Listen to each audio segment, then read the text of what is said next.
এক মাদ্রাসায় এরকম খাদেম ছিল, তো খাদেমের সাথে বাচ্চারা খুব দুষ্টামি করত, ডাকতো গরু, পড়ার সময় গরু ডাকতো। তো ও ছিল একটু সাদা সিধা, সহজ সরল, একটু হাবলা টাইপের, তো বেশি মাথায় নিত না। আবার দেখবেন হাবলা মানুষ চেতলে কিন্তু খবর আছে। একদিন বৃষ্টি হইতেছিল প্রচন্ড, এর দায়িত্ব ছিল ছেলেদেরকে খানা পরিবেশন করা। তো খানার সময় গেছে, খানা নিয়ে আসে না, তো ছেলেরা চিৎকার দিতেছে গরু কই গেল।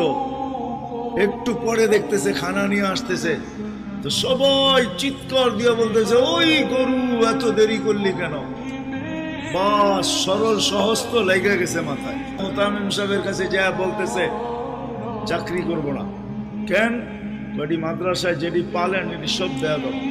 সবসময় গরু বলে শোয়া গেছি, আজকেও গরু বলতেছি। মোতামিম সাহেব বুঝছে সরল সহজ মানুষ চেতলে তো এরমই চেতে গেছে গা সিধা বাড়িতে।